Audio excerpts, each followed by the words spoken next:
شہد اللہ انہ لا الہ الا ہو والملائکۃ واولو العلم قائما بالقسط لا الہ الا هو العزیز الحکیم۔ سبحان ربک رب العزۃ عما یصفون وسلام علی المرسلین والحمد للہ رب العالمین۔ اللہم صلی علی سیدنا محمد وعلی آل سیدنا محمد وبارک وسلم۔ نبی علیہ السلام نے ارشاد فرمایا، بنی الاسلام علی خمس، دین اسلام کی عمارت 5 ستونوں کے اوپر کھڑی ہے۔ 5 ستون ہیں جو دین اسلام کی عمارت کے بنیاد ہیں۔ ان میں سے ایک ہے کلمہ پڑھنا، اللہ کی وحدانیت کی اور نبی علیہ السلام کی رسالت کی گواہی دینا۔ اس کلمہ کو پڑھنے پر بندہ مومن بن جاتا ہے، ایمان کی دولت اسے نصیب ہو جاتی ہے، اور جو مومن ہیں وہ اللہ کے پسندیدہ بندے ہیں۔ اللہ تعالیٰ نے قرآن مجید میں فیصلہ فرما دیا، اللہ ولی الذین آمنوا، اللہ دوست ہے ایمان والوں کا۔ آپ غور کیجئے، اللہ تعالیٰ یوں بھی کہہ سکتے تھے ایمان والے اللہ کے دوست ہیں، بات بھی سچ تھی چونکہ کلمہ پڑھا ہے انہوں نے، مگر نہیں، محبت اظہار چاہتی ہے۔ اللہ کو چونکہ ایمان والوں سے محبت تھی، اللہ نے نسبت اپنی طرف فرما دی، اللہ ولی الذین آمنوا، اللہ دوست ہے ایمان والوں کا۔ اب آپ غور کیجئے، ایک چپراسی ہو، اگر وہ دعویٰ کرے کہ جی مالک کو میرے ساتھ محبت ہے تو سمجھ میں آنے والی بات ہے، اس لیے کہ یہ چپراسی ہے، یہ تو کہے گا کہ مالک کو میرے ساتھ محبت ہے۔ لیکن اگر مالک دعویٰ کرے کہ مجھے چپراسی سے محبت ہے تو اس میں اس چپراسی کی بڑی عزت افزائی ہے کہ مالک کہہ رہا ہے جی مجھے چپراسی سے محبت ہے۔ جو چپراسی کی حیثیت مالک کے ساتھ ہے، ہماری وہ حیثیت اللہ کے ساتھ نہیں ہے، ہم تو بندے ہیں، اس سے بھی نیچے ہیں۔ اور اللہ نے اپنے بندوں کے بارے میں فرمایا، اللہ ولی الذین آمنوا، اللہ دوست ہے ایمان والوں کا۔ اس میں ایمان والوں کی کتنی عزت افزائی ہے کہ اللہ اپنی طرف سے دوستی کا اظہار فرماتے ہیں۔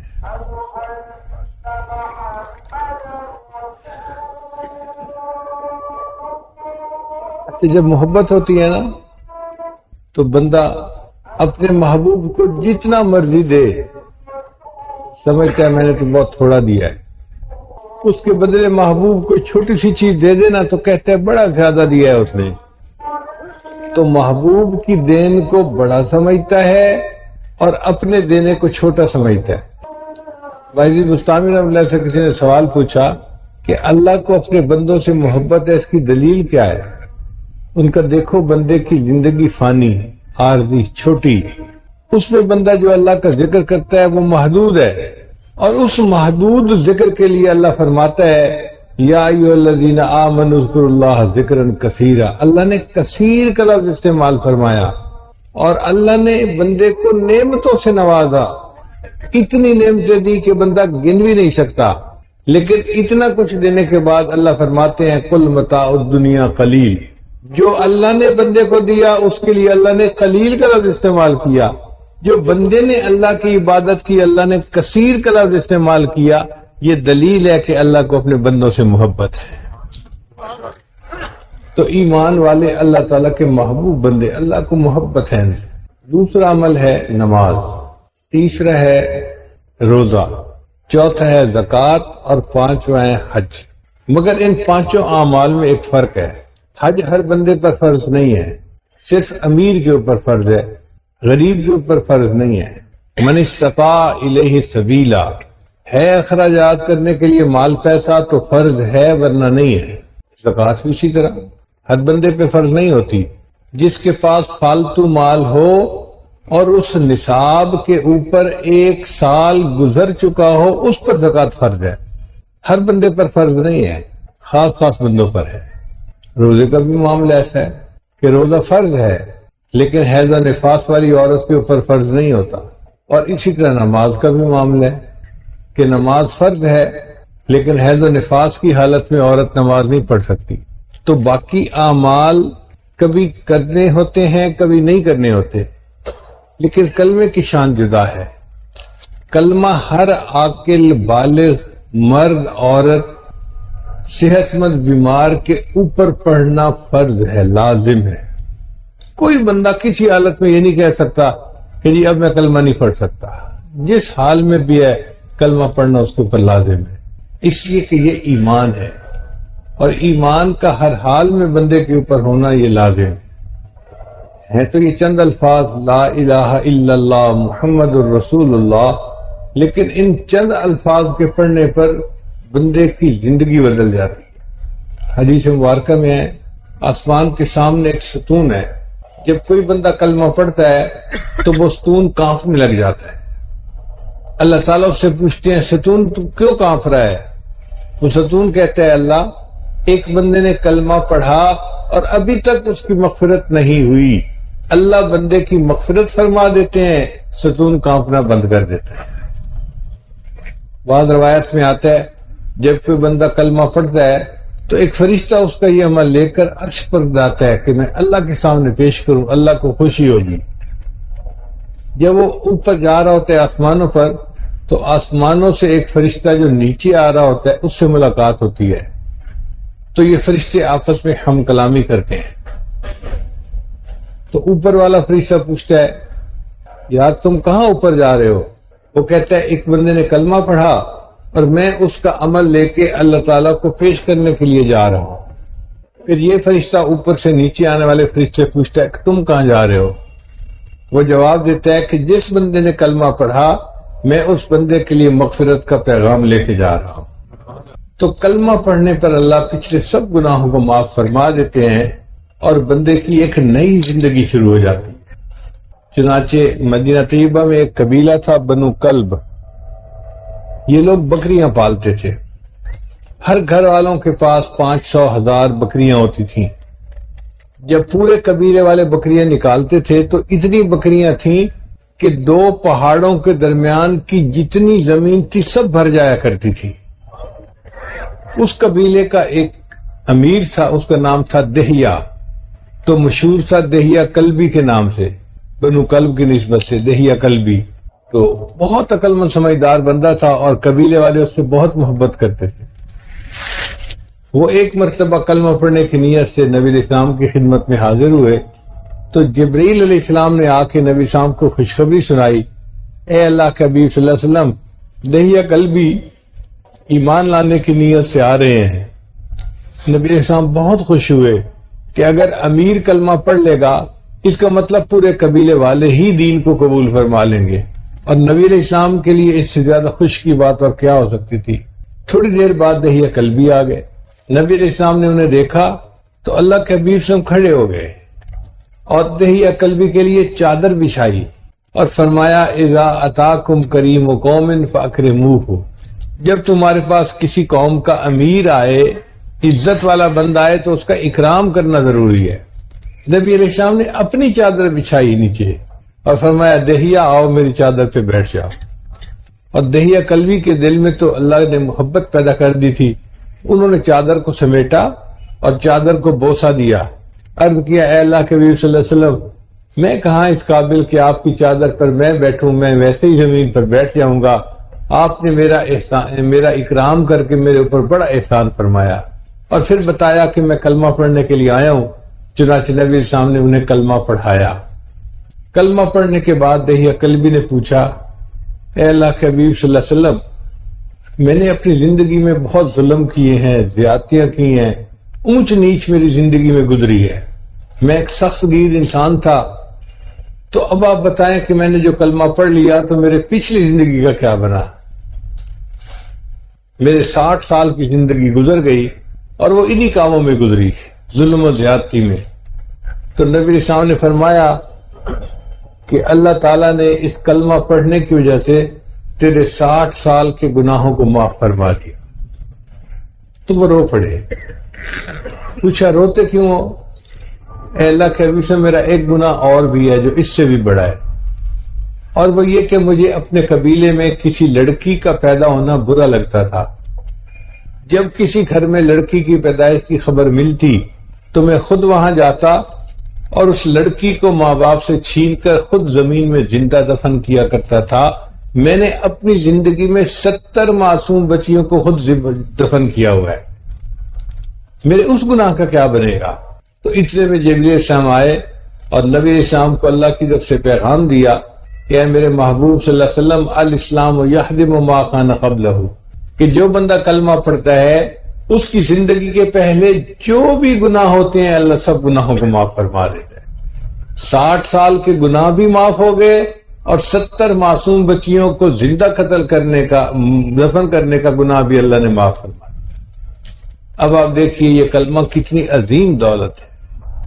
چنانچہ جتنے انبیاء آئے سب نے یہی کلمہ پڑھایا، سکھایا، لا الہ الا اللہ، اور آگے ہر نبی علیہ السلام کا نام لگتا گیا، آدم صفی اللہ، نوح نجی اللہ، موسیٰ کلیم اللہ، عیسیٰ روح اللہ اور محمد الرسول اللہ۔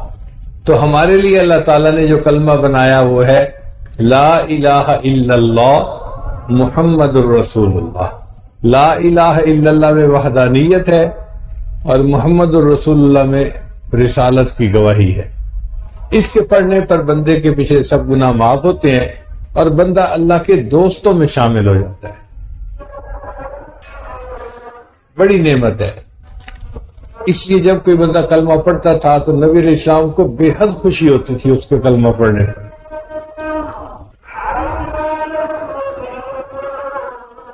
کہتے ہیں کہ ایک بندہ تھا، اس نے ہاتھ میں کنکریاں اٹھائیں اور کنکریوں پر کلمہ پڑھ کے دم کیا۔ وہ کنکریاں اس کی گواہ بن گئیں کلمہ پڑھنے کی۔ اب جب وفات ہوئی تو وہ گنہگار بندہ تھا، تو جہنم کے دروازے کھلے اس کے لیے۔ ہر کنکری جہنم کے دروازے کے اوپر گئی اور ایک بڑی چٹان بن گئی۔ چنانچہ فرشتے چاہتے تھے کہ اس کو جہنم میں لے جائیں، مگر جہنم کے ہر دروازے کے اوپر ٹریفک بلاک ہو گئی اور وہ ان کو جہنم میں نہیں ڈال سکتے تھے۔ اللہ نے ان کنکریوں کی گواہی کے بدلے اس بندے کو جہنم سے بچا لیا اور جنت عطا فرما دی۔ اب غور کیجئے، اگر کنکری کو کوئی گواہ بناتا ہے تو وہ جہنم سے بچا لیتی ہے، اگر کوئی بندہ اپنے کلمے پر اللہ کو گواہ بنائے گا تو کیا اللہ اس کو جہنم سے نہیں بچائے گا؟ اس لیے جہنم کے 7 دروازے ہیں، لہا 7 ابواب قرآن مجید میں ہے، اور یہ جو کلمہ ہے نا اس کے 7 الفاظ ہیں، لا الہ الا اللہ 4 ہو گئے، محمد الرسول اللہ 3 ہی ہو گئے، تو 4 اور 3 7 الفاظ کلمے کے ہیں اور جہنم کے 7 دروازے ہیں۔ چنانچہ علماء نے لکھا ہے کہ جو بندہ کلمہ پڑھتا ہے ہر لفظ کے پڑھنے پر اللہ جہنم کے ایک دروازے کو بند کرتے جاتے ہیں، 7 الفاظ مکمل ہوتے ہیں، جہنم کے 7 دروازے بند ہو جاتے ہیں۔ یہ بندہ اب جہنم میں نہیں جائے گا، اس نے کلمہ پڑھا، یہ اللہ کے دوستوں میں شامل، اب یہ جنت کا حقدار بن جائے گا۔ چنانچہ نبی علیہ السلام نے دعا مانگی کہ یا اللہ جو کلمہ پڑھے آپ اس کو جنت عطا فرما دیجیے۔ نبی علیہ السلام باغ میں موجود تھے، اللہ تعالیٰ نے خوشخبری بھجوا دی کہ جو کلمہ پڑھے گا میں اس کو جنت بھیجوں گا۔ ابو ہریرہ عنہ بھی نبی علیہ السلام کی خدمت میں پہنچ گئے تو نبی علیہ السلام نے انہیں بتلایا کہ ابھی جبریل علیہ السلام آئے تھے اور مجھے انہوں نے یہ خوشخبری سنائی کہ جس نے کلمہ پڑھا اس کو میں جنت عطا کروں گا۔ تو حضرت ابو ہریرہ نے پوچھا اے اللہ کے حبیب صلی اللہ علیہ وسلم کیا میں یہ بات لوگوں کو بتا دوں؟ نبی علیہ السلام نے فرمایا بتا دو۔ چنانچہ ابو ہریرہ عنہ باغ کا جو پانی کا نالا تھا نا، وہ جس یہاں سے گزر رہا تھا وہاں دیوار ٹوٹی ہوئی تھی، وہ بجائے دروازے سے باہر نکلنے کے وہاں سے باہر نکل گئے کہ میں جلدی نکلوں اور لوگوں کو بتاؤں۔ اب آگے عمر لانو آ رہے تھے، ان سے ملاقات ہو گئی تو ابو ہریرہ نے ان کو بتایا کہ دیکھیں نبی علیہ السلام نے فرما دیا ہے کہ جس نے کلمہ پڑھا وہ بندہ جنت میں جائے گا، مجھے اللہ نے اس بات کی تصدیق کر دی ہے۔ حضرت عمر لانو کی طبیعت میں نظم و نسق غالب تھا، تو انہوں نے ان کو کہا کہ اچھا تو یہ بات لوگوں کے سامنے مت کرنا، کہ میں تو کروں گا، مجھے تو نبی صاحب نے اجازت دی ہے۔ تو عمر لانو نے ان کو جو دھکا دیا وہ پیچھے جا گرے، اٹھے تو کہنے لگے اچھا میں نبی صاحب کے پاس جاتا ہوں اور آپ کی شکایت کرتا ہوں۔ عمر لانو کہنے لگے اچھا چلو تم بھی چلو میں بھی آ رہا ہوں۔ دونوں نبی صاحب کی خدمت میں آئے۔ ابو ہریرہ نے شکایت کی اے اللہ کے حبیب آپ نے ایک بات فرمائی تھی، میں نے عمر کو بتائی تو انہوں نے مجھے دھکا دیا اور نیچے گرا دیا۔ عمر ایسا کیوں کیا؟ اے اللہ کے حبیب صلی اللہ علیہ وسلم، یہ بات اگرچہ اللہ نے فرما دی اور یہ خوشخبری کی بات ہے، مگر لوگوں کو بتانا مناسب اس لیے نہیں کہ ہر بندہ کہے گا جی کلمہ پڑھ لیا، اب عمل کی کیا ضرورت ہے، تو لوگ سست ہو جائیں گے، عمل کرنا چھوڑ دیں گے۔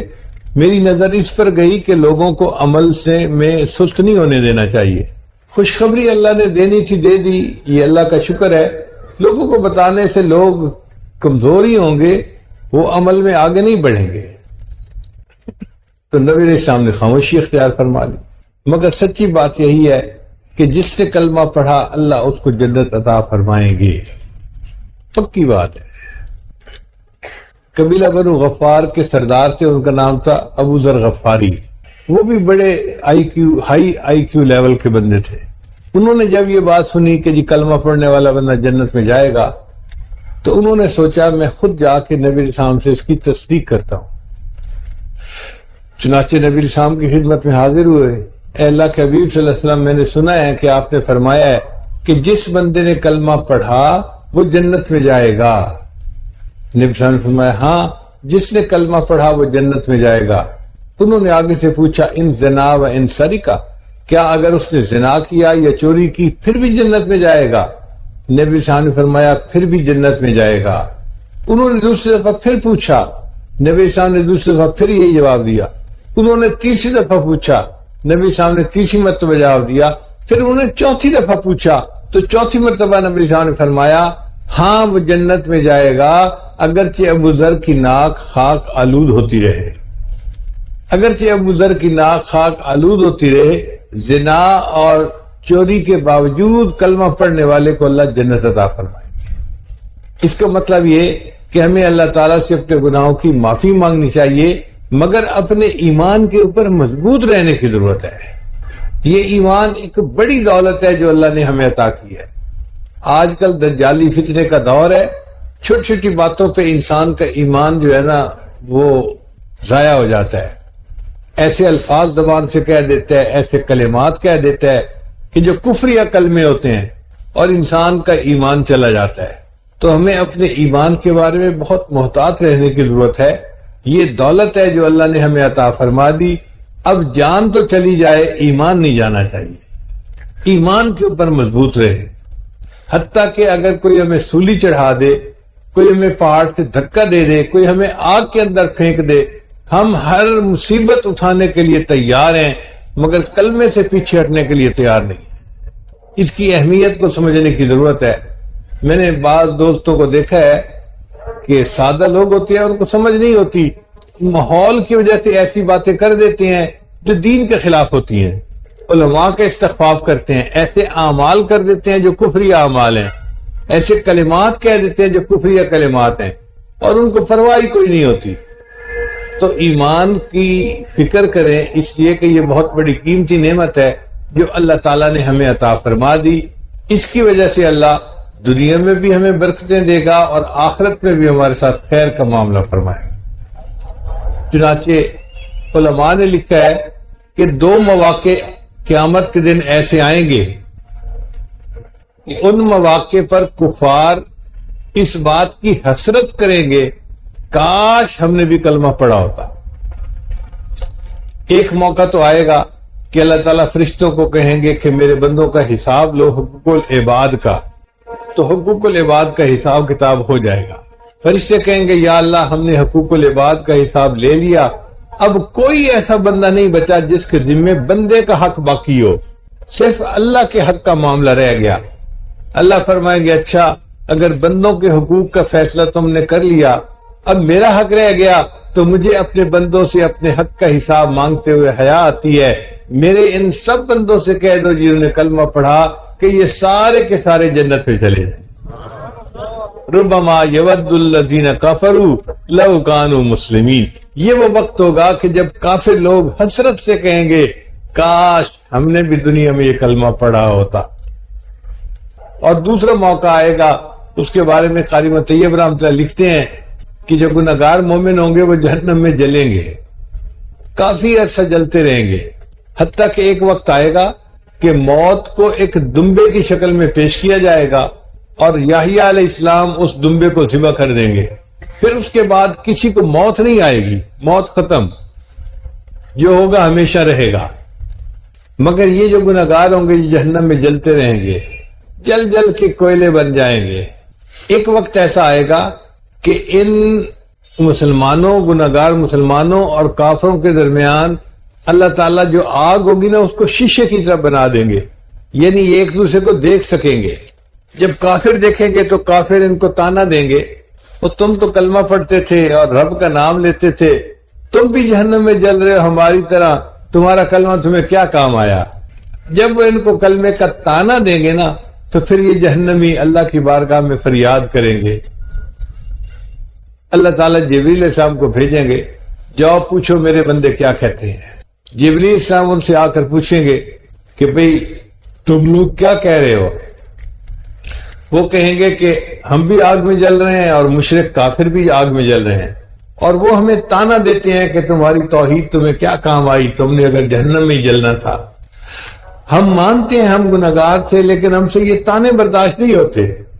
چنانچہ جبریل السلام اللہ کی بارگاہ میں عرض کریں گے کہ یا اللہ یہ ایمان والے لوگ کہتے ہیں کہ گناہوں کی وجہ سے ہمیں جہنم میں بھیجا تو گیا لیکن ہم سے مشرکین کے تانے برداشت نہیں ہوتے. اللہ فرمائیں گے اچھا جس نے بھی ایک مرتبہ زندگی میں کلمہ پڑھا تھا اس کو بھی جہنم سے نکال لیا جائے.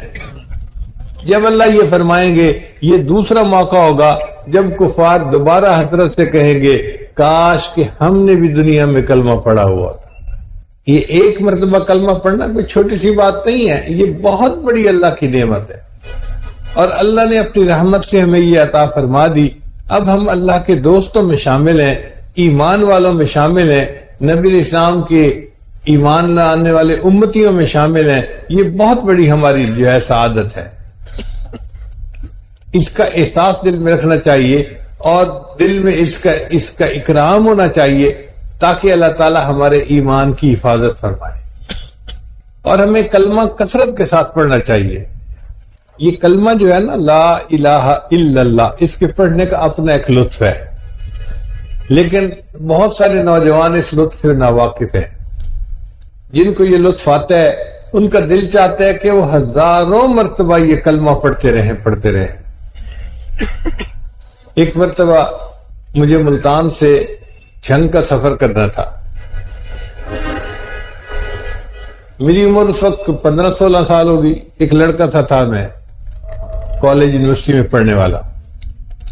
تو میں بس میں سوار ہوا اور مجھے اگلی سیٹ اس نے دے دی جو کنڈکٹر تھا. اللہ کی شان دیکھیں کہ بس کا ڈرائیور آیا اور اس نے آ کے بس کو چلانا شروع کیا. سردیوں کا موسم تھا.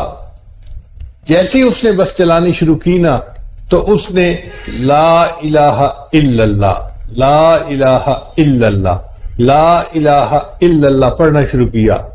کوئی 2.5 گھنٹے کا سفر تھا. پورے 2.5 گھنٹے ایک شہر سے لے کے دوسرے شہر جانے تک وہ ڈرائیور اللہ کا بندہ لا الہ الا اللہ کا ذکر ہی کرتا رہا.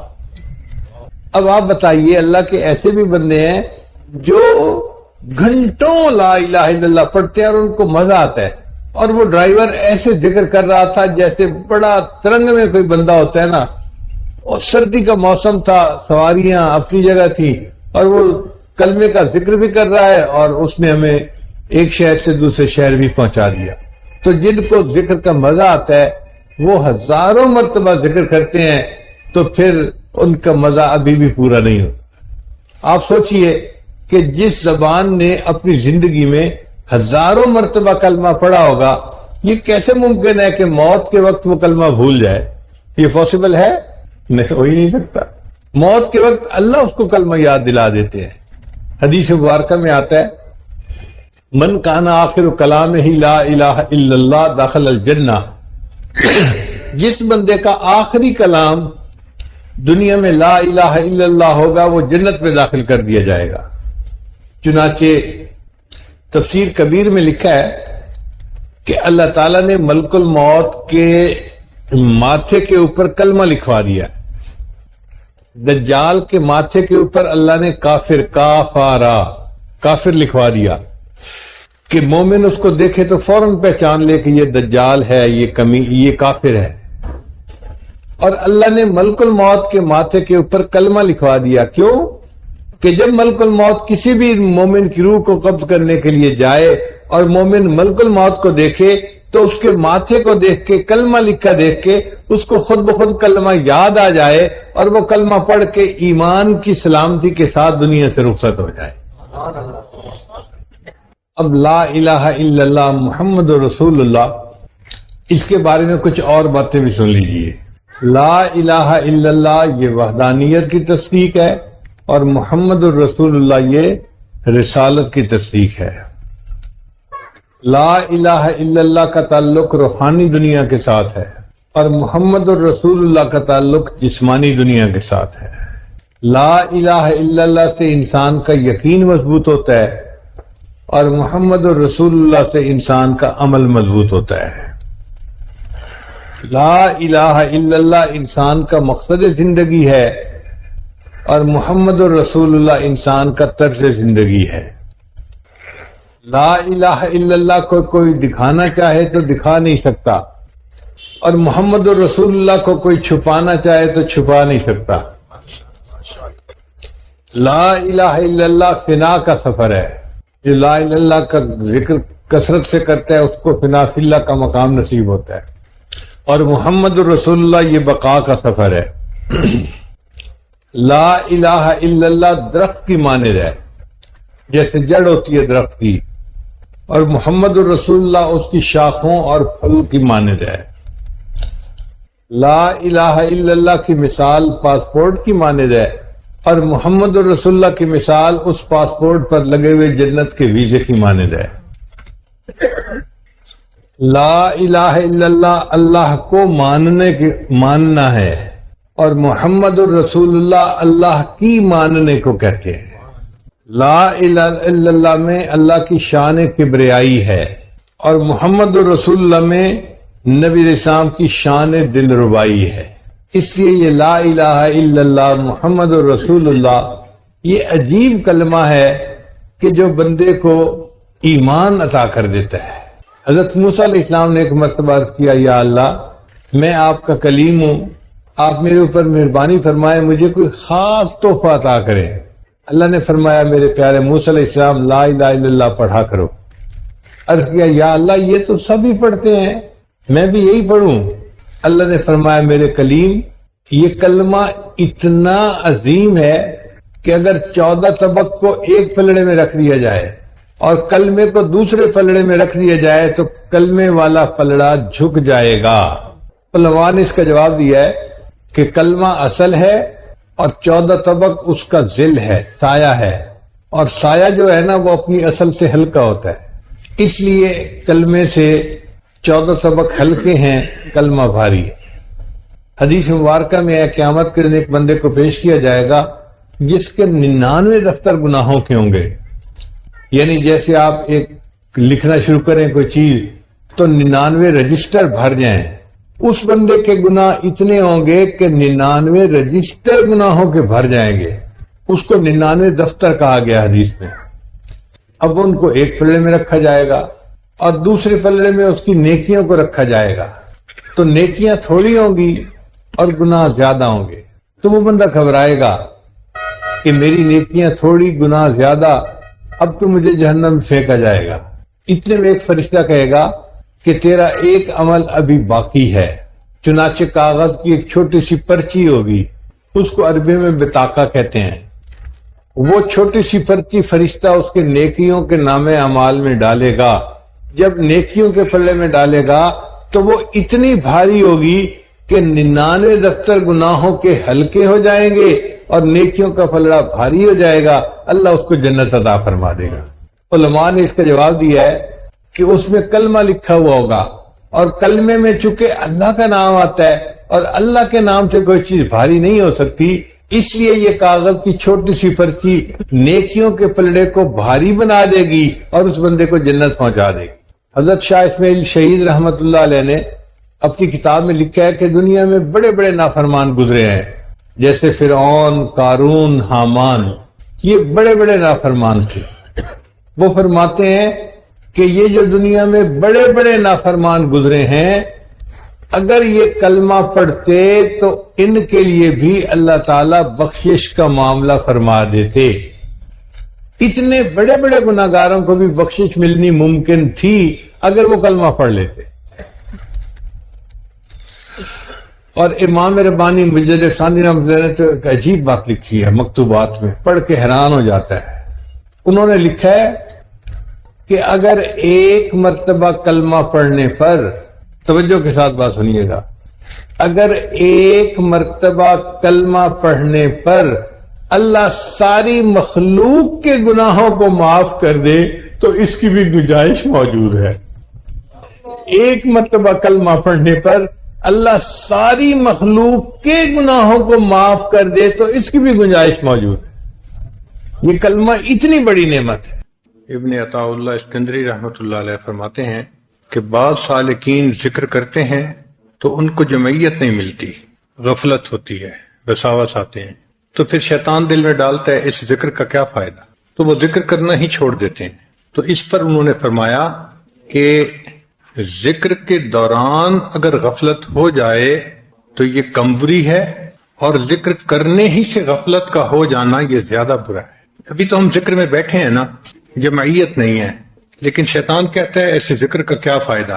تو وہ کہتے ہیں کہ اگر ذکر ہی چھوڑ دیا تو وہ زیادہ بڑا نقصان ہے۔ ذکر میں بیٹھ گئے، حضوری نہ ہوئی، یہ کم نقصان ہے۔ تو ذکر میں حضور نہ ہونے کے سبب ذکر کو نہ چھوڑ، کیونکہ اثناء ذکر میں غفلت ہونے کی بنسبت نفس ذکر سے غفلت کا ہونا زیادہ سخت ہے، اس لیے معمولات نہیں چھوڑنے چاہیے، حضوری نصیب ہو یا نہ ہو، یکسوئی ہو یا نہ ہو۔ عبد اللطف نہ بنے، عبد اللطیف بننے کی کوشش کریں۔ ہم نے اللہ کا ذکر کرنا ہے نا، تو اگر کیفیت بنے گی تو بھی ذکر کریں گے، کیفیت نہ بنے گی پھر بھی ذکر کریں گے۔ ذکر تو ہم نے کرنا ہی ہے ہر حال میں، تو فقط لطف کے پیچھے نہ بھاگتے پھریں۔ ذکر کا معنی ہے اللہ کو یاد کرنا، اور یاد کرنے کے دو طریقے ہیں۔ ایک تو یہ انسان اپنی زبان سے اللہ کو یاد کرے، یعنی اللہ کا تذکرہ کرتا رہے، اللہ کی باتیں کرتا رہے، اور ایک یہ ہے کہ اپنے دل میں اپنے محبوب کو یاد کرے۔ یہ دونوں طریقے شرعی ہیں، حدیث پاک سے اور قرآن پاک سے اس کا ثبوت ملتا ہے۔ انسان کو چاہیے کہ اپنے ذکر سے، اپنی زبان سے بھی اللہ کا ذکر کرتا رہے، حتیٰ کہ زبان اللہ کے ذکر سے تر ہو جائے، ایسی کیفیت ہو، اور اپنے دل میں بھی اللہ کو یاد کرے۔ دل کے ذکر کو ذکر خفی کہتے ہیں، اور زبان کے ذکر کو ذکر لسانی کہتے ہیں۔ مختلف سلاسل ہیں، بعض سلاسل میں ذکر لسانی ہے، چنانچہ وہ زبان سے ذکر کرتے رہتے ہیں، لا الہ الا اللہ، لا الہ الا اللہ، الا اللہ، الا اللہ، اللہ اللہ، تو اس طرح سے زبان سے ذکر کرتے ہیں۔ ہمارے سلسلہ میں چونکہ خفی ذکر ہے، اس لیے قلب کا ذکر کرتے ہیں، یعنی اپنے رب کو اپنے دل میں یاد کرتے ہیں۔ وہ جن کا عشق صادق ہے وہ کب فریاد کرتے ہیں، وہ جن کا عشق صادق ہے وہ کب فریاد کرتے ہیں، لبوں پہ مہر خاموشی دلوں میں یاد کرتے ہیں۔ تو جن کا عشق سچا ہوتا ہے ان کے زبان خاموش ہوتی ہے، مگر ان کے دل اپنے محبوب کی یاد میں لگے ہوتے ہیں۔ اس لیے یہ ذکر خفی ذکر لسانی سے 70 گنا زیادہ ثواب رکھتا ہے۔ حضرت شیخ حدیث بن زکریا رحمۃ اللہ علیہ نے لکھا ہے کہ ایک بزرگ نے کشف کی نظر سے دیکھا کہ شیطان انسان کے کمر کی طرف، پشت کی طرف اس طرح بیٹھا ہے جیسے مچھر کسی کو کاٹنے کے لیے بیٹھا ہوتا ہے، اور وہ ہر وقت انسان کے قلب کو دیکھتا رہتا ہے۔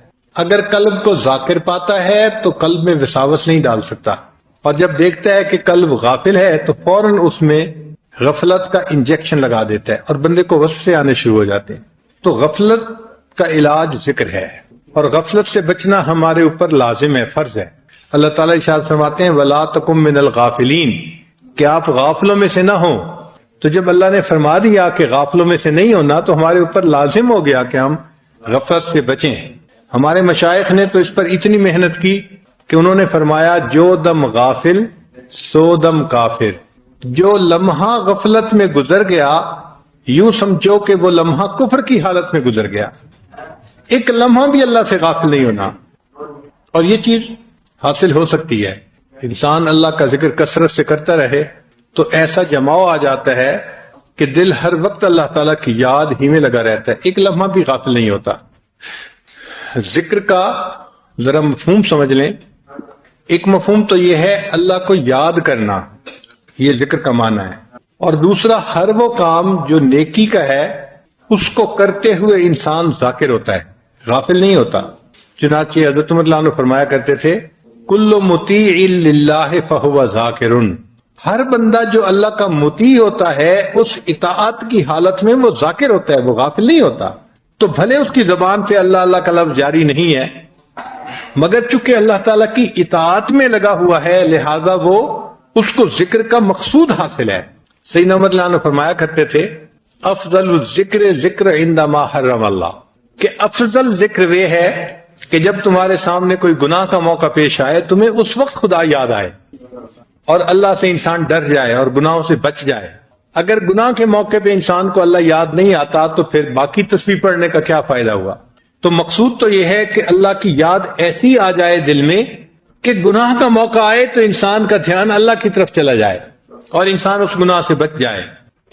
اس ذکر کو جتنا زیادہ کریں گے اتنا ہمارے زندگی میں برکت زیادہ آئے گی۔ یہ اتنا اہم ہے کہ اللہ تعالیٰ نے حضرت موسیٰ علیہ السلام اور ہارون علیہ السلام کو جب نبوت سے سرفراز فرمایا اور فرعون کی طرف بھیجا تو ان کو ہدایات دی، فرمایا اذهب انت واخوک بآیاتی ولا تنیا فی ذکری، جائیے آپ اور آپ کا بھائی میری ان نشانیوں کو لے کر اور آپ دونوں میری یاد سے غافل نہ ہونا۔ آپ دیکھیں اللہ تعالیٰ ہدایات دے رہے ہیں، اور کن کو دے رہے ہیں؟ انبیاء کو دے رہے ہیں، اور ان ہدایات کا تذکرہ قرآن میں اللہ فرما رہے ہیں، اور ان کو کہا گیا کہ دیکھیں آپ لوگ دین کی دعوت کا کام تو کریں مگر ولا تنیا فی ذکری، آپ دونوں میرے ذکر سے غافل نہ ہونا۔ تو دعوت کی ابتدا میں دیکھو ذکر ہے اور انتہا میں ذکر ہے۔ دیکھیں دعوت کی ابتدا تو یہ ہوتی ہے کہ انسان کسی کے سامنے دین کو پیش کرتا ہے، اور انتہا یہ ہوتی ہے کہ اگر وہ نہیں مانتا تو پھر تلوار فیصلہ کرے گی۔ تو ایسے موقع پہ کہ جب ایمان والوں کے سامنے دشمن موجود ہے، اللہ تعالیٰ اس وقت فرماتے ہیں یا ایھا الذین آمنو، اے ایمان والو، اذا لقیتم فئۃ فاثبتوا، جب تمہارا آمنا سامنا ہو کفر کی جماعت کے ساتھ تو تم ڈٹ جاؤ۔ واذکروا اللہ کثیرا، اللہ کا ذکر کثرت کے ساتھ کرنا، لعلکم تفلحون، تاکہ تم کامیاب و فلاح پا جاؤ۔ تو دیکھو انتہا میں بھی ذکر کا حکم، ابتدا میں بھی ذکر کا حکم اور انتہا میں بھی ذکر کا حکم۔ اس لیے ذکر کا کرنا یہ انتہائی ضروری ہے۔ ہمارے پاس ایک مرتبہ ایک قاری صاحب تشریف لائے، وہ بڑے معروف قاری صاحب ہیں، ہر سال تقریباً 50 شاگرد ان کے حافظ بنتے ہیں، کم سے کم 50 ورنہ اس سے زیادہ، اور خود بھی قرآن پاک بہت اچھا پڑھتے ہیں اور نیک طبیعت کے ہیں۔ پاس آ کے بیٹھے تو آنکھوں میں سے آنسو جاری ہیں۔ میں نے پوچھا قاری صاحب کیا ہوا؟ کہنے لگے کہ بس اور کسی کے سامنے تو اپنا من نہیں کھول سکتا، لیکن آپ کو تو میں اپنی حالت بتا سکتا ہوں، میں حد الوسع گناہوں سے بچنے کی کوشش کرتا ہوں، ہر وقت قرآن پاک پڑھتا رہتا ہوں، کم از کم ایک منزل قرآن روزانہ پڑھتا ہوں، یعنی ہر 7ویں دن قرآن پاک میں ختم کرتا ہوں، اور میں اپنے شاگردوں کو بھی قرآن پاک پڑھاتا ہوں، اور تہجد کے وقت ان کو اٹھا کر میں اس وقت سے ان کا قرآن سننا شروع کرتا ہوں، اور ایک دن میں تقریباً 16 سے 18 گھنٹے میں قرآن پاک سنتا ہوں۔ اب مدرسے کی ڈیوٹی تو 8 گھنٹے تھی، مگر ان کا شوق اتنا تھا کہ وہ اپنے شاگردوں سے منزل سنتے رہتے تھے، سبق دیتے رہتے تھے۔ تو ایک دن میں 24 میں سے 18 گھنٹے قرآن پاک سنتے پڑھتے گزر جاتے تھے۔ تو وہ کہنے لگے کہ جب میں بیٹھا ہوتا ہوں تو میرے چاروں طرف بچے بیٹھے ہوتے ہیں اور وہ اپنی اپنی منزل سنا رہے ہوتے ہیں، اور میں ان بچوں کو ان کی غلطی کی نشاندہی کر رہا ہوتا ہوں۔ اب اس وقت جبکہ قرآن پاک پڑھا جا رہا ہے اور معصوم بچے اپنی معصوم زبانوں سے قرآن پاک پڑھ رہے ہیں، تو وہ کہنے لگے کہ مصیبت یہ ہے کہ عین اس وقت شیطان میرے دل میں گناہ کا خیال ڈال رہا ہوتا ہے۔ کان میں قرآن پڑھ رہا ہے، چاروں طرف بچے قرآن پڑھ رہے ہیں، کلاس میں بچے قرآن پڑھ رہے ہیں، اور میں اس بہار کے اندر بیٹھا ہوا میرے دل میں گناہوں کے وساوس آ رہے ہوتے ہیں۔ میں ان بچوں کے چہروں کو نہیں دیکھ سکتا، میں آنکھیں اپنی بند رکھتا ہوں، مگر اپنی اس حالت سے میں بہت تنگ ہوں۔ مجھے آپ بتائیں میں کیا کروں؟ اب بتائیں جو بندہ تکبیر اولیٰ کا خیال رکھتا ہے، جو بندہ باقاعدگی سے تہجد پڑھتا ہے، سنت کا خیال رکھتا ہے، قرآن پاک کا عاشق ہے، ہر وقت قرآن پاک پڑھتا رہتا ہے، سنتا رہتا ہے، اور قرآن پاک کی بہار ہوتی ہے اس کی کلاس میں، اس بندے کو بھی گناہ کا خیال آ رہا ہے، شیطان وسوسے ڈال رہا ہے. اب یہ کرے تو کیا کرے، جائیں تو کہاں جائیں؟ پھر میں نے انہیں بات سمجھائی.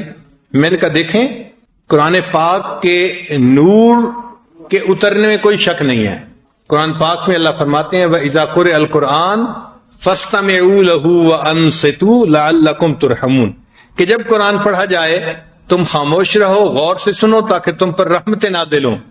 تو جہاں قرآن پاک پڑھا جاتا ہے وہاں رحمتیں نازل ہوتی ہیں، نور نازل ہوتا ہے، لیکن آپ کا دل اس نور کو ایکسپٹ نہیں کر پا رہا، اس کو جذب نہیں کر پا رہا. نور اترتا ہے، نور اترنے میں کوئی شک نہیں ہے، یہ اللہ کا قرآن گواہی دے رہا ہے، مگر آپ کا دل اس نور کو جذب نہیں کر پا رہا. تو قاری صاحب نے سوال پوچھا کہ جی میرا دل کیوں نور کو جذب نہیں کر پا رہا؟ پھر میں نے انہیں بات سمجھائی. میں نے کہا دیکھیں قاری صاحب، بچہ جب پیدا ہوتا ہے نا تو اس کو ماں کا دودھ پلایا جاتا ہے، اس لیے کہ اس کے لیے سب سے زیادہ موافق اس کی والدہ کا دودھ ہوتا ہے.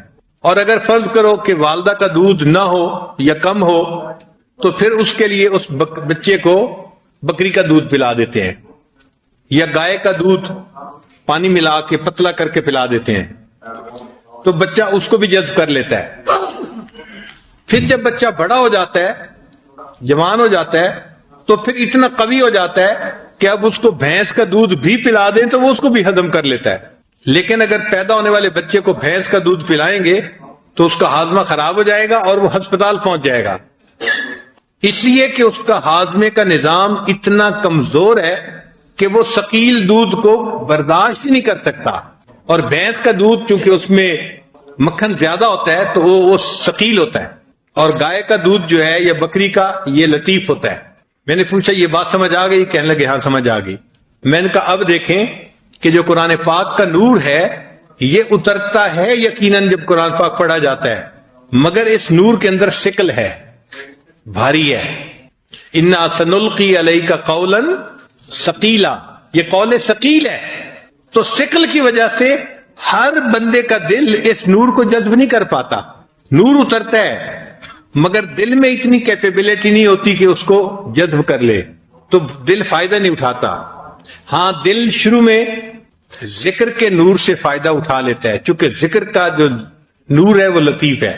چنانچہ اس کو شروع میں لطیف غذا ملتی رہے تو پھر دل قوی ہوتا رہتا ہے، حتیٰ کہ جس طرح بچہ جوان ہونے کے بعد بھینس کا دودھ پی لیتا ہے، اسی طرح یہ ذاکر جو اللہ کا ذکر کرتا رہا، کرنے کے بعد ایک ایسا وقت آتا ہے کہ قرآن پاک پڑھا جاتا ہے اور اس کا دل قرآن پاک کے نور کو بھی جذب کر لیتا ہے، پھر یہ نماز کے نور کو بھی جذب کر لیتا ہے. پھر اس کی نماز اس کو برے کاموں سے اور فوائد سے روک دیتی ہے. ورنہ عام لوگ تو نمازیں بھی پڑھ رہے ہیں، جھوٹ بھی بول رہے ہیں، نمازیں بھی پڑھ رہے ہیں، بدنظری بھی کر رہے ہیں، نمازیں بھی پڑھ رہے ہیں، غیبت بھی کر رہے ہیں، تو گناہ چھوٹتے نہیں ہیں. وجہ کیا کہ اس نماز کا نور ہمیں نہیں مل رہا. جب نور ملتا ہے تو پھر اللہ تعالیٰ سب جو ہے گناہوں سے نجات دے دیتے ہیں. ان الصلاۃ تنہا عن الفحشاء والمنکر، تو نماز انسان کو ایسے برے کاموں سے محفوظ کر لیتی ہے. تو ذکر کی کثرت ہر بندے کو کرنی چاہیے تاکہ قلب کے اندر قوت آ جائے اور قلب اللہ کے انوارات کو جذب کرنے والا بن جائے. اللہ تعالیٰ ارشاد فرماتے ہیں فاذکرونی اذکرکم، تم میرا ذکر کرو میں تمہارا ذکر کروں گا. اس کا کیا معنی ہے؟ اس کا معنی یہ نہیں ہے کہ بندہ کہے اللہ اللہ اللہ اور اللہ فرمائے بندہ بندہ بندہ، ایسا نہیں ہے اس کا معنی. اس کا معنی کچھ اور ہے. دیکھیں اگر آپ نے کوئی انٹرویو دینا ہے جاب کے لیے اور جس بندے کے پاس انٹرویو دینا ہے وہ آپ کے والد کا بڑا دوست ہے، تو آپ تو انٹرویو دے کے آ جائیں گے، مگر آپ کے والد اپنے دوست کو فون کر کے کہیں گے کہ جی وہ جو آپ نے فیصلہ کرنا ہے نا جاب کا، تو ذرا میرے بیٹے کا خیال رکھنا. تو وہ کہے گا جی ہاں میں یاد رکھوں گا. پھر آپ کا والد اس کو پھر زبانی پھر یاد دہانی بھی کروا دیتا ہے، تو جی ذرا میرے بیٹے کی بات یاد رکھنا. تو افسر کہتے ہیں جی میں یاد رکھوں گا. اب یہ جو وہ کہہ رہا ہے یاد رکھوں گا، اس کا کیا معنی ہے؟ اس کا معنی یہ ہے کہ جب اس بندے کے متعلق فیصلہ کرنا ہوگا تو میں اس کے حق میں بہتر فیصلہ کروں گا. افسر کا یاد کرنا یہ ہے کہ جب میں اس کے بارے میں فیصلہ کرنے لگوں گا تو اس کے حق میں خیر کا فیصلہ کروں گا. تو یہ معنی ہے کہ ہم تو اللہ کو اللہ کے ذکر سے یاد کریں گے، اور اس کے مقابلے میں جو اللہ بندے کو یاد کرتے ہیں تو اللہ جب فیصلے فرماتے ہیں تو بندے کے لیے خیر کے فیصلے فرما دیتے ہیں. اس بندے کے لیے اللہ تعالیٰ نئے نئے اعمال کی توفیقوں کے فیصلے فرما دیتے ہیں. اس بندے کو اللہ کا یاد رکھنا اس بندے کے لیے یہ ہے. تو اس لیے جتنا ہم ذکر کریں گے اتنا اللہ تعالیٰ ہمیں نئے نئے اعمال کی توفیق عطا فرمائیں گے، ہمارے عملوں کو قبول کریں گے. ہم اللہ تعالیٰ کو یاد کریں گے آسانی کے وقت میں، اور اللہ تعالیٰ اس کے مقابلے میں مشکل کے وقت میں ہمیں یاد فرمائیں گے. ہر چیز کے کچھ نہ کچھ اثرات ہوتے ہیں. اب ایک بندہ ذکر کرتا ہے تو اس کے کچھ اثرات ہونے چاہیے نا. تو آپ کو پتہ ہے کہ جو بندہ ذاکر ہوتا ہے اس کے اثرات کیا ہوتے ہیں؟ اگر آپ غور کریں گے تو شاید دل میں اس کا جواب نہیں پائیں گے. ہمارے مشائخ نے باقاعدہ اس کی تفصیل لکھی ہے. وہ فرماتے ہیں کہ جو بندہ کثرت سے ذکر کرتا ہے اس کے جسم کے اعضاء میں اس کی علامات پائی جاتی ہیں. پہلی علامت کیا ہے کہ ذکر العینین بالبکا، آنکھوں میں سے آنسو کا رواں ہو جانا، دل نرم ہو جاتا ہے. ذکر کرنے والا بندہ دعا مانگتے ہوئے روتا ہے، نماز پڑھتے ہوئے روتا ہے، تلاوت کرتے ہوئے روتا ہے، بات اللہ کی کرتے کرتے اس کی آنکھوں سے آنسو نکل آتے ہیں، دل نرم ہو جاتا ہے نا. تو ذکر العینین بالبکا، آنکھوں کا ذکر یہ ہے کہ آنکھوں سے آنسو جلدی رواں ہو جائیں. جب دل سخت ہو جاتا ہے تو جیسے سخت زمین سے پانی نہیں نکلتا، پھر انسان کی چشم سے بھی پانی نہیں نکلتا. یہ جو چشم ہے نا، چشم کہتے ہیں آنکھ کو، یہ چشم چشمہ بن جاتی ہے جب دل نرم ہوتا ہے، اور کئی دفعہ چشمہ بھی خشک ہو جاتا ہے. تو جب دل سخت ہوتا ہے تو یہ آنکھ کا چشمہ خشک ہو جاتا ہے، پھر آنکھ سے آنسو نہیں نکلتے. بہت سارے لوگ ہیں وہ کہتے ہیں جی کہ میں دوسروں کو دیکھتا ہوں سب رو رہے ہوتے ہیں، مجھے رونا نہیں آتا. بھئی آپ نے اگر اپنے دل پہ محنت کی ہوتی تو پھر آپ کو بھی رونا آ رہا ہوتا. تو آنکھوں پہ جو اثر ہوتا ہے ذکر کا وہ کیا کہ ذکر العینین بالبکا، آنکھوں میں سے آنسو روانہ ہو جاتے ہیں. وذکر الاذنین بالاصغاء، اور کانوں کا ذکر یہ ہے کہ انسان کے کان بات کو سننے کے لیے متوجہ ہوتے ہیں. یعنی ایسا بندہ دوسرے کی بات کو توجہ سے سنتا ہے اور اس پر عمل کرتا ہے. الذین یستمعون القول فیتبعون احسنا، وہ لوگ جو اچھی طرح بات کو سنتے ہیں اور اس پر اچھی طرح عمل کرتے ہیں. آج کل ہم بہت ساری باتوں کو سنتے تو ہیں لیکن اس سے فائدہ نہیں اٹھاتے. کیوں؟ ایک کان سے سنتے ہیں اور دوسرے کان سے نکال دیتے ہیں. چنانچہ جہنمی جب جہنم میں جائیں گے تو اس وقت ان سے فرشتے کہیں گے کہ تمہیں کوئی ڈرانے والا نہیں آیا تھا، سمجھانے والا نہیں آیا تھا کہ جہنم سے بچنا، جنت جانے کی تیاری کرنا؟ تو جہنمی کہیں گے آیا تو تھا، ہم نے جھٹلا دیا تھا. اور پھر وہ کہیں گے لو کننا نسمع، اے کاش اگر ہم سنتے، اور نعقلو، اور ہمارے اندر عقل کی رتی ہوتی، ما کننا فی اصحاب السعیر، ہم جہنم جانے والوں میں سے نہ بنتے. ہم تو خیر کی بات سنتے ہی نہیں تھے. تو انسان کئی مرتبہ سنتا ہے مگر ایسے ہوتا ہے جیسے نہیں سن رہا ہوتا. ہمارے حضرت مرشد عالم رحمت اللہ علیہ بھرے مجمع میں کئی مرتبہ جلال میں آ کے کہتے تھے وہ سن رہے ہو؟ میں کہتا ہوں تم نہیں سن رہے. پہلے فرماتے تھے وہ سن رہے ہو، پھر فرماتے تھے میں کہتا ہوں تم نہیں سن رہے. تو انسان سننے کے باوجود ایسے ہوتا ہے جیسے اس نے نہیں سنا ہوتا، اور اللہ تعالیٰ اس کو سننے کی توفیق ہی نہیں دیتے. قرآن پاک میں اللہ فرماتے ہیں وَلَوْ أَرَادَ اللَّهُ بِهِمْ خَيْرًا لَأَسْمَعَهُمْ، اگر اللہ ان میں خیر پاتے ان کو سننے کی توفیق دے دیتے، یعنی ان میں خیر ہوتی نا تو اللہ ان کو بات سنوا دیتے، یہ اس سے فائدہ اٹھا لیتے، سنتے ہی نہیں ہے. تو کانوں کا ذکر یہ ہے کہ انسان خیر کی بات کو سنے اور اس پر عمل کے لیے فوراً تیار ہو جائے.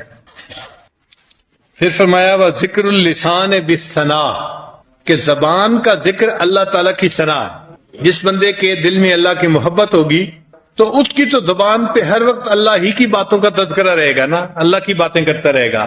تو زبان سے اللہ کی ثنا بیان کرنا یہ زبان کا ذکر ہے. یا تیرا تذکرہ کرے ہر شخص، یا تیرا تذکرہ کرے ہر شخص، ورنہ پھر ہم سے گفتگو نہ کرے. تو ذاکر کی یہ کیفیت ہوتی ہے، اس کی زبان پہ ہر وقت اللہ کا ذکر رہتا ہے. جہاں جاتے ہیں ہم تیرا فسانہ چھیڑ دیتے ہیں، موقع ملتا ہے وہ اللہ کی بات شروع کر دیتا ہے. ہم تو زندہ ہیں کہ دنیا میں تیرا نام رہے، بس اللہ کا نام لیتے رہتے ہیں ہر وقت. وذکر اللسان بالثناء وذکر الیدین بالعطا، اور ہاتھوں کا ذکر یہ ہے کہ انسان اللہ کے راستے میں خرچ کرے، اپنے مال کو دے. یہ جو عطا کی صفت ہے نا، یہ بھی ہر بندے کو نصیب نہیں ہوتی. بہت سارے بندے ہیں جو مالدار ہوتے ہیں، اور کچھ بندے ایسے بھی ہیں کہ جو مال کے چوکی دار ہوتے ہیں، مالدار نہیں ہوتے، مال کے چوکی دار ہوتے ہیں. بس یہی دیکھتے رہتے ہیں کہ اب میرا بیلنس اتنا ہو گیا، اب اتنا ہو گیا، اتنا ہوتا ہے، اور اللہ کے راستے میں خرچ کی توفیق نہیں ہوتی. مالدار وہ ہے جس کو اللہ تعالیٰ خوب دے اور وہ اس مال کو اللہ کے راستے میں خوب خرچ کرے. یہ مالدار ہے جو اپنے اس مال کو صحیح جگہ استعمال کر رہا ہے. حدیث مبارکہ میں ہے کہ نبی علیہ الصلوۃ والسلام رمضان المبارک میں اللہ کے راستے میں بہت کثرت کے ساتھ خرچ فرماتے تھے. تو انسان کے اندر یہ صفت ہونی چاہیے کہ اس کے ہاتھوں میں عطا کی صفت ہو، دے اللہ کے راستے میں. یاد رکھیں جو ہم دیتے ہیں نا، یہ واپس لوٹ کے آتا ہے، اور کئی گنا زیادہ ہو کے واپس آتا ہے. ایک دیں گے اللہ تعالیٰ اس کے بدلے کم سے کم 10 عطا فرمائیں گے. من جاء بالحسنۃ فلہ عشر امثالھا. اس لیے صحابہ رضی اللہ تعالیٰ عنہ اللہ کے راستے میں خوب خرچ کرتے تھے. سیدہ صدیقہ رضی اللہ تعالیٰ عنہ، ان کو حضرت عمر رضی اللہ عنہ نے ایک مرتبہ 40,000 درہم بھیجے. تو انہوں نے مدینہ کی بیواؤں کو، یتیم بچوں کو بلوایا اور ان میں پیسہ خرچ کرنا شروع کر دیا، ان کو دینا شروع کر دیا. باندی نے دیکھا کہ گھر میں تو کھانے کی کوئی چیز نہیں، اور ام المؤمنین روزے سے بھی ہیں اور روزہ افطار کرنے کا وقت آ رہا ہے. تو وہ آئی اور کہنے لگی کہ ام المؤمنین کچھ پیسے مجھے بھی دے دیں، گھر میں افطاری کی کوئی چیز نہیں، میں کوئی چیز لے کے آؤں. تو فرمایا تو مجھے پہلی بتاتی، میں نے تو وہ سارے کے سارے پیسے اللہ کے راستے میں خرچ کر دیے. یہ ہے عطا کی صفت کہ سارے پیسے اللہ کے راستے میں خرچ کر دیے، اور اپنے لیے افطاری کو کچھ ہے یا نہیں اس کا پتہ بھی نہیں چلا. ام المؤمنین سودا رضی اللہ تعالیٰ عنہ، ان کو ایک مرتبہ حضرت عمر رضی اللہ عنہ نے 25,000 درہم بھیجے مال غنیمت میں سے، ان کا حصہ بنا تھا. تو جب 25,000 درہم ملے تو انہوں نے اسی وقت عورتوں کو بلوایا، غریب عورتوں کو، اور ان میں تقسیم کر دیے. جب تقسیم کر کے فارغ ہو گئیں تو پھر انہوں نے 2 رکعت نفل نماز پڑھی، اور نفل کے بعد یہ دعا مانگی، اے اللہ امیر المومنین عمر رضی اللہ عنہ کو آئندہ توفیق ہی نہ دے کہ وہ میری طرف پیسے بھیجا کریں. اے اللہ ان کو توفیق ہی نہ دے کہ وہ میری طرف پیسے بھیجیں. جو آیا سب اللہ کے راستے میں دے دیا، اور اوپر سے دعا بھی مانگی کہ یہ میری طرف پیسے بھیجا ہی نہ کریں، اس لیے کہ وہ دنیا کی حقیقت سے واقف تھے، جانتے تھے. وذکر البدن بالوفا، اور بدن کا ذکر یہ ہے کہ انسان اللہ سے وفا کرے. اللہ سے وفا کیا ہے کہ اللہ کے غیر کی طرف متوجہ نہ ہو، سب اپنی نگاہیں اللہ کے اوپر ہی مرکوز رکھے. انی وجہت وجہی للذی فطر السماوات والارض. جیسے ابراہیم علیہ السلام نے شرک خفی اور شرک جلی دونوں قسم کے شرک سے سچی توبہ کر لی تھی، اور اللہ ہی کی طرف وہ متوجہ ہو گئے تھے، اور انہوں نے یہ الفاظ کہے تھے انی وجہت وجہی للذی فطر السماوات والارض، یہ ان کے الفاظ ہیں. پھر اللہ تعالیٰ ان سے اتنا خوش ہوئے کہ اللہ نے فرمایا وَإِبْرَاهِيمَ الَّذِي وَفَّى، اور میرا ابراہیم میرا بڑا وفادار نکلا، اس نے میرے ساتھ وفا کر دکھائی. تو ہم بھی اللہ کے وفادار بندے بنے. اللہ آپ کا دیا کھاتے ہیں اور ہم آپ ہی کے بن کے زندگی گزارتے ہیں، آپ کے غیر کو آنکھ اٹھا کے دیکھنا پسند نہیں کرتے. ہمارا دل صرف آپ کی محبت کے لیے ہے، ہمارے دل کی محبت ہے تو فقط آپ کے لیے، اس میں ماں سوا کی محبت کا کوئی جو ہے امکان نہیں ہے. وذکر البدن بالوفا، وذکر القلب بالخوف والرجاء، اور قلب کا ذکر یہ ہے کہ انسان کے دل میں اللہ سے امید بھی ہو اور اللہ کا ڈر بھی ہو۔ کہتے ہیں نا الایمان بین الخوف والرجاء، کہ ایمان خوف اور امید کے درمیان ہوتا ہے۔ کیا معنی؟ کہ جب انسان اپنے عملوں کو دیکھتا ہے تو دل پہ خوف آ جاتا ہے کہ میرا کیا بنے گا، اور جب اللہ کی رحمت پہ نظر ڈالتا ہے تو دل میں امید لگ جاتی ہے کہ اللہ مجھے معاف کر دیں گے۔ تو کبھی خوف کی کیفیت، کبھی امید کی کیفیت۔ تو مومن کے دل میں بھی یہی کیفیت رہتی ہے، کبھی خوف کی ہوتی ہے اور کبھی امید کی ہوتی ہے۔ یہی خوف تھا جس وجہ سے صحابہ رضی اللہ تعالیٰ عنہ رات کو رویا کرتے تھے۔ حضرت ابوبکر صدیق عنہ فرمایا کرتے تھے، اے کاش میں کسی مومن کے بدن کا بال ہوتا، اے کاش میں کوئی گھاس کا تنکا ہوتا، میں کسی درخت کا پتا ہوتا، میں پرندہ ہوتا۔ کیوں ایسا کہتے تھے؟ کہ وہ اللہ کی عظمتوں کو جانتے تھے، اور وہ جب سوچتے تھے نا کہ اللہ کے سامنے جواب دینا پڑے گا تو پھر ڈرتے تھے، اور ان کے اپنے عمل کچھ نظر ہی نہیں آتے تھے، اور جب اللہ تعالیٰ کی رحمت کی طرف دھیان جاتا تھا پھر امید ہوتی تھی ان کے دلوں میں۔ چنانچہ حضرت عمر رضی اللہ تعالیٰ عنہ اتنا رویا کرتے تھے کہ ان کے چہرے پر آنسوؤں کے بہنے کی وجہ سے نشان پڑ گئے تھے، سکار بن گیا تھا، نشان نظر آتے تھے۔ آپ نے زندگی میں کوئی ایسا بندہ دیکھا کہ جو اتنا روتا ہو کہ اس کے رخسار پر آنسو کے بہنے کی لائن بن گئی ہو، نشان پڑ گیا ہو؟ ہم نے تو زندگی میں کوئی ایسا بندہ نہیں دیکھا۔ کتنا روتے ہوں گے اللہ کے حضور، کثیر البکا تھے۔ حتیٰ کہ جب خلیفہ بنے تو پانی مانگتے تھے، اور ان کو پانی کی جگہ اگر مشروب مل جاتا تھا تو وہ مشروب کو آنسوؤں کی ملاوٹ سے پیا کرتے تھے، یعنی پیالے میں سے مشروب پینا ہوتا تھا اور آنسو بہ کے پیالے کے اندر جا رہے ہوتے تھے، آنسوؤں کی ملاوٹ سے مشروب پیتے تھے۔ وذکر القلب بالخوف والرجاء وذکر الروح بالتسلیم والرضا، اور روح کا ذکر یہ ہے کہ انسان کے اندر تسلیم اور رضا پیدا ہو جائے۔ تسلیم اور رضا کسے کہتے ہیں؟ کہ اللہ تعالیٰ نے جو تقدیر بنائی انسان اس کے اوپر راضی رہے، خوش رہے، مطمئن رہے کہ اللہ نے جو بنایا، جو میری تقدیر لکھی بالکل ٹھیک لکھی۔ یہ تسلیم، یہ رضا اور تسلیم کا مقام یہ کافی مشکل حاصل ہوتا ہے، محنت کرنی پڑتی ہے۔ بڑے بڑے مشائخ نے زندگی بھر نیکی تقوی کی زندگی گزاری، اور آخر پر جا کر ان کو یہ تسلیم و رضا کا مقام نصیب ہوا۔ اور تسلیم و رضا یہ ہے کہ اللہ نے جو ہمارے لیے فیصلہ فرما دیا ہم راضی ہوں کہ وہ فیصلہ بالکل ٹھیک ہے۔ انسان اپنے اللہ سے راضی رہے۔ رضیت باللہ ربا وبمحمد نبیا وبالاسلام دینا، میں اپنے اللہ سے راضی ہوں کہ وہ میرا رب ہے، اور میں محمد صلی اللہ علیہ وسلم سے راضی ہوں کہ وہ میرے نبی ہیں، اور میں اسلام سے راضی ہوں کہ اسلام میرا دین ہے۔ حدیث پاک میں آتا ہے کہ جس بندے کے اندر یہ تین صفتیں ہوں گی، ذاق طعم الایمان، اس بندے نے ایمان کے ذائقے کو چکھ لیا۔ ایمان کا ذائقہ کیا ہوتا ہے؟ جس بندے میں تین صفتیں ہوں۔ تو ہم اللہ سے راضی رہیں ہر حال میں۔ ایک دفعہ بنی اسرائیل نے کویسچن کیا حضرت موسیٰ علیہ السلام سے کہ حضرت ہمیں کیسے پتہ چلے اللہ ہم سے راضی ہیں؟ تو موسیٰ علیہ السلام نے فرمایا میں کوہ طور پہ جاؤں گا تو اللہ تعالیٰ سے یہ سوال پوچھوں گا۔ چنانچہ موسیٰ علیہ السلام نے سوال پوچھا، اے اللہ میری قوم پوچھتی ہے ہمیں کیسے پتہ چلے کہ آپ ہم سے راضی ہیں؟ تو اللہ تعالیٰ نے فرمایا کہ میرے پیارے موسیٰ علیہ السلام اپنی قوم کو بتا دیجئے کہ یہ فیصلہ کرنا آسان ہے، اگر یہ لوگ اپنے دل میں مجھ سے راضی ہیں میں ان سے راضی ہوں، اگر یہ مجھ سے خفا ہیں تو میں ان سے خفا ہوں۔ تو یہ پتہ کرنا کہ اللہ ہم سے راضی ہے یا نہیں بہت آسان ہے۔ ہم اپنے دل میں جھانک کے دیکھیں کہ ہمارے دل میں کوئی شکوہ شکایت تو نہیں ہے۔ اگر ہمارے دل میں شکوے ہیں، بیٹے کو نوکری نہیں ملی، بیٹی کا رشتہ نہیں آ رہا، فلاں ڈیل پوری نہیں ہو رہی، فلاں یہ نہیں ہو رہا، فلاں وہ نہیں ہو رہا، اگر ہمارے دل میں شکوے ہیں اس کا مطلب اللہ ہم سے ناراض ہے۔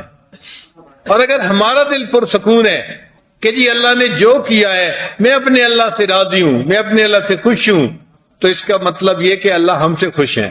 ہمیں اپنے اللہ سے ہر حال میں راضی رہنا سیکھنا چاہیے۔